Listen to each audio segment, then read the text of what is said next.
Bonjour à toutes et à tous. Alors aujourd'hui, je vais vous parler d'une expérience que j'ai faite ce matin juste avant de me réveiller. C'est une expérience que je n'ai pas connue depuis pas mal de temps, mais qui m'a un peu étonné et surpris, et que je vais appeler donc expérience de projection spatio-temporelle. En effet, ce matin, juste avant de me réveiller, eh bien, je me suis vu dans l'année 2030. 2030, donc ça n'est pas pour tout de suite. Et euh, j'ai été étonné parce que je me trouvais dans un endroit où tout était absolument calme. Calme. Et j'ai entendu un mot, euh, écolo. Alors je me suis dit que peut-être que dans l'avenir, d'ici 6 ou 7 ans, nous allons véritablement beaucoup plus vivre selon des principes écologiques réels, éloignés de toute forme bien sûr d'idéologie politique comme peuvent l'être les partis écologistes actuels. Et cela m'a fait penser le fait d'être dans le calme qu'il fallait éviter par rapport à ce que nous vivons aujourd'hui. Nous devons éviter de nous inquiéter outre mesure parce que quoi qu'il arrive, le temps va continuer à s'écouler et c'est pour cela que je vous ai sorti une carte de l'oracle des miroirs, donc qui symbolise le temps. Cette carte, elle étant elle-même sous l'influence de la planète Saturne. Voilà. Alors, ça n'est pas la première fois que je fais ce genre d'expérience, bien que j'ai fait ce genre de choses beaucoup plus jeune. Ça m'arrivait souvent d'être assis quelque part et puis tout à coup de perdre complètement la réalité qui était autour de moi pour me retrouver projeté dans un autre univers, on va dire, un univers de pensée, où se déroulait tout un tas de choses qui n'avaient strictement rien à voir avec la situation où j'étais assis. Donc voilà. Et après, par une sorte de déclic, je revenais, je reprenais conscience et j'avais l'impression véritablement d'avoir été dédoublé. Et cela m'avait été confirmé d'ailleurs par un voyant parisien qui était connu à l'époque, que j'avais consulté pour différentes choses. Et il m'avait dit que je pratiquais le dédoublement. Donc ce voyant s'appelait Mario de Sabato pour les gens qui ont eu l'occasion de le connaître donc, ou de lire ses ouvrages, puisque ça a été un des premiers voyants donc, qui parlait de ses expériences et de ce qu'il voyait pour le futur à l'époque où il a écrit ses livres. Voilà. Voilà ce que je voulais vous dire. Donc c'était pour vous indiquer que on peut parfois faire ce genre d'expérience psychique, cette expérience de projection. Bon, je sais qu'il m'est arrivé aussi certaines nuits quand j'étais plus jeune de me voir en train de sortir de mon corps lorsque je dormais. Par exemple, dans la maison où nous habitions en Picardie, de descendre les escaliers, de passer à travers la porte. Oui, mon esprit passait à travers la porte. Et là, parfois, ça m'est arrivé de voir le chat donc, que nous avions à l'époque qui attendait à la porte. Voilà, des choses comme ça, vous voyez. Donc, voilà. Donc, ce qui est rassurant, c'est de voir que dans ce futur de 2030, donc qui n'est pas pour tout de suite, je me trouve dans une situation de calme et cela m'a véritablement beaucoup impressionné en ce lundi. Et d'une certaine façon, cela m'a rassuré par rapport aux propres inquiétudes que je pouvais avoir connaissant certains problèmes actuellement dans la résidence où je suis, en plus du fait, comme je vous le savez, de devoir pour le moment remettre en état un bras qui a été cassé. Voilà.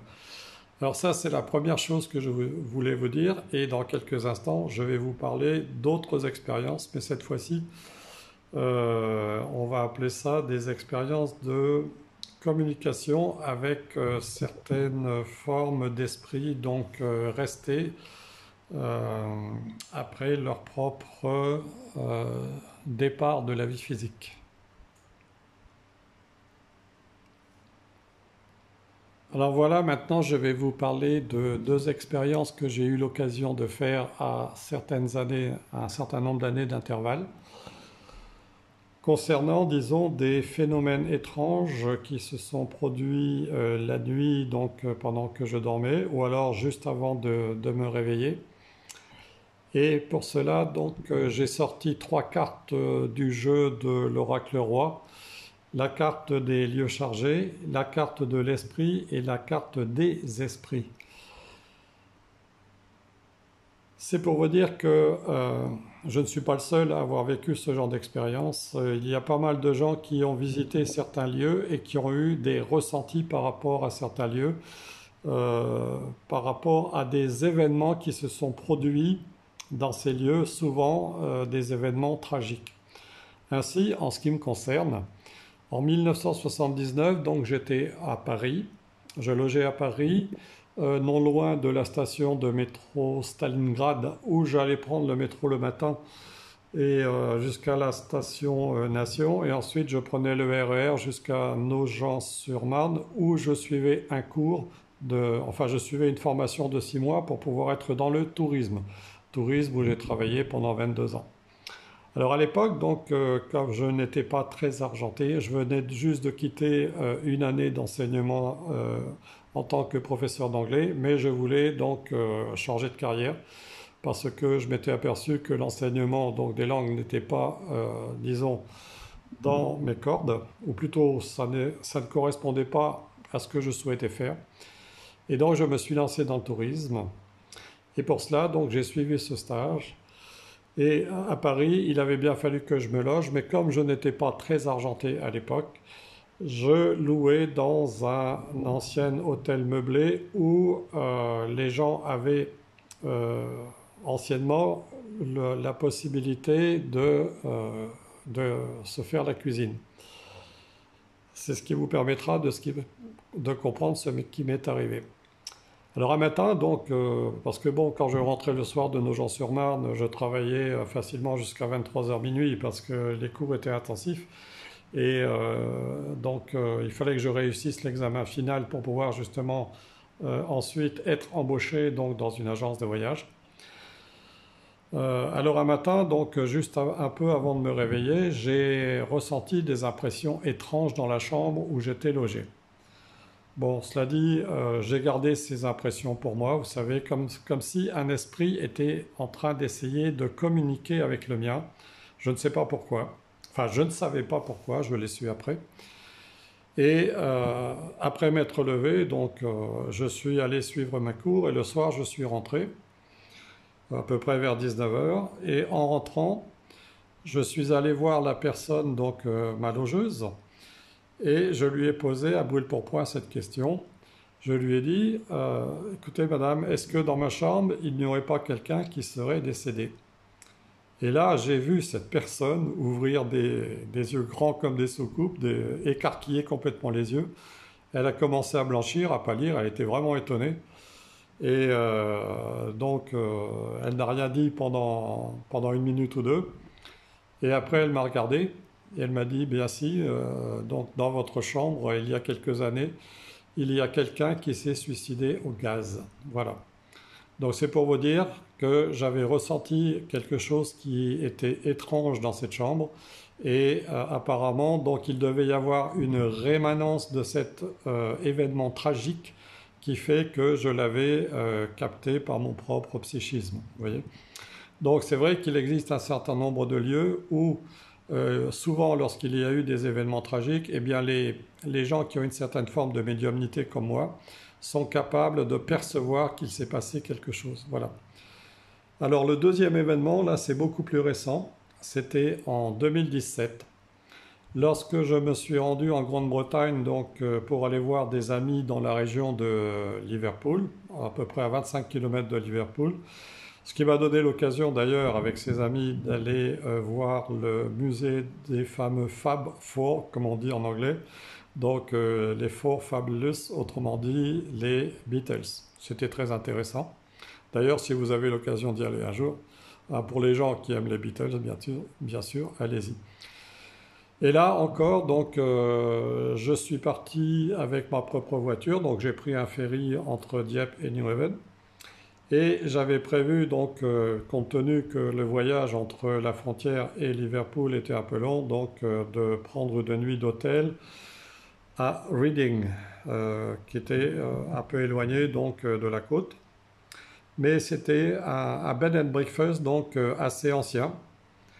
Et là encore, il m'est arrivé une chose étrange. Vers 2, 3 heures du matin, tout était calme dans ma chambre, j'avais éteint la lumière et tout. Et puis tout à coup, j'ai été dérangé, donc là encore, par quelque chose. Et curieusement, la lampe de veilleuse de la télévision s'était mise à clignoter étrangement.